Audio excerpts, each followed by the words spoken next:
Ismail Toure ni miongoni mwa wachezaji ambao wamepita katika kikosi cha ambacho alikuwa anakinua zamani mwalimu Steven Becker kwa maana Stellenbosch pale nchini Afrika Kusini, kwa maana ni miongoni mwa wachezaji ambao mwalimu mwenyewe amewapointi kuhitaji huduma yake kwa sababu ya kuamini kwamba ni mchezaji ambaye tayari ameshafanya naye kazi, anajua ubora ambao uko nao na anaamini kwamba atakwenda kumsaidia kama ambavyo kocha wa Yanga alimpendekeza Depu.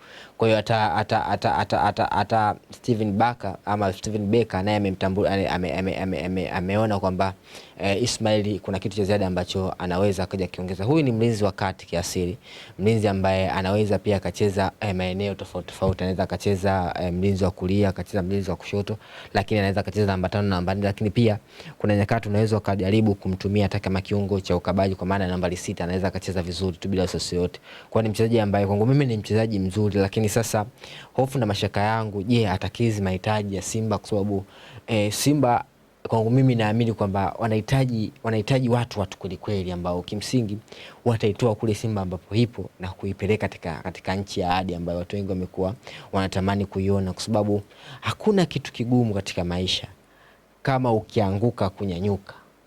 Tumeelewana hapa? Hata mtu ambaye labda ashakuwa bilionea, ashakuwa tajiri, labda akaja akafilisika, ili aweze kurudi katika level ambazo alikuwa nazo, anabidi aaso kweli, atumie nguvu kubwa kwa kiasi kikubwa. Sasa hata Simba wao pia, yani mimi nitamani kuona Simba nafanya sajili ambazo kimsingi hata ukiisikia unasisimka na mwili unasema yes, hapa hii mashine imekuja kufanya kazi. So lakini kwangu mimi pia Ismail Toure sio mchezaji mbaya, ni mchezaji mzuri, na kikubwa ambacho kwangu mimi naweza kinanipa imani ni chaguo la mwalimu, kwa sababu mwalimu ashafanya naye kazi. Basi kama mwalimu ni bora na ana ubora huo na ameona ubora kwa Ismail, basi Ismail anaweza kaja kuwa mchezaji mzuri sana kwenye kikosi cha Simba, ataisaidia hususan katika eneo la ulinzi ambalo kimsingi kuna nyakati watu wengi wamekuwa kimtupia Shamu Karabwe lawama nyingi. Of course hata mimi mwenyewe miongoni mwa watu ambao namuona ni mchezaji ambaye amekuwa na makosa mengi katika eneo la ulinzi. So ameona miongoni mwa maeneo ambayo yanatakiwa kufanya marekebisho ni eneo la ulinzi, na ameona sasa waende kumtafuta Ismail Toure ambaye kimsingi anaweza kaja kuongeza kitu katika hilo eneo. Kwa usajili huu pengine Simba wamekuwa wakifanya hivyo, kufanya huu usajili ambao upo unatosha sasa kwa mashindano haya ya kimataifa. Kumbuka kuwa kuna mechi 2 ambazo wamecheza hawana alama yoyote kwenye ligi, ndio kama hivyo, wameshapoteza, wametoa sare. Ukiangalia Nixon Kibabage, yani usajili kwa ujumla in general tukiuzungumzia, unaenda kuongeza chochote kwenye klabu ya Simba kwa sasa?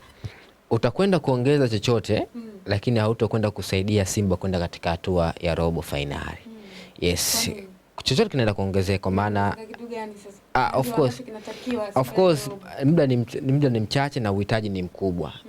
Tuwe wawazi tu, muda ni mchache, uhitaji ni mkubwa. Hiki ambacho anakifanya Simba kitakwenda kuongeza kitu, lakini akiendi kusaidia Simba kwenda katika hatua ya robo finali.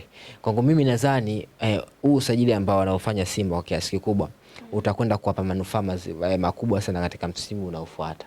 Kwenye msimu huu bado, kwa sababu unaweza ukafanya sajili lakini timu kuja kuamka inaweza kachukua muda pia.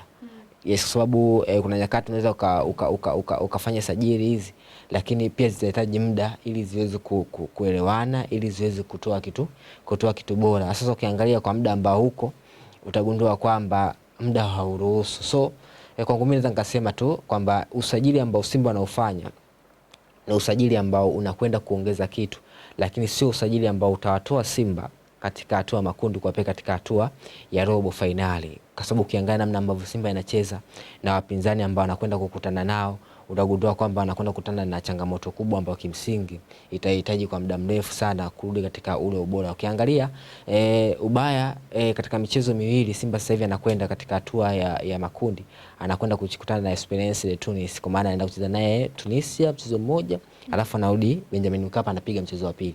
Ukiangalia michezo yote miwili kwa namna ambavyo Simba sasa ambayo tunaifahamu, hauoni Simba kama ni timu ambayo inaweza kaenda kupata matokeo. Kwa hiyo obvious unaweza ukakaunti ya kwamba katika mchezo miwili tena atapoteza kama atakuwa amepoteza mchezo minne. Tumeliwana michezo minne tena kuna nini hapo? Hana alama yoyote. Kwa hiyo ni ngumu Simba kuiona safari yake ikisonga mbele. Kwa hiyo usajili ambao unafanyika unakwenda kuongeza kitu, lakini sio usajili ambao utawavusha kutoka katika hatua ya makundi kuwapeleka katika hatua ya robo final. Lakini ni usajili ambao kwangu mimi naweza kuangalia kwamba unaweza ukaja ukawasaidia katika ligi kuu soka Tanzania bara katika hizi mechi ambazo zimebakia. Unaweza ukafanya kitu katika ligi kuu soka Tanzania bara pamoja na CRDB kwa maana ya kombe la FA unaweza ukafanya vizuri. Yes. Kasako Media, tunaangazia maisha, tunaandika kesho.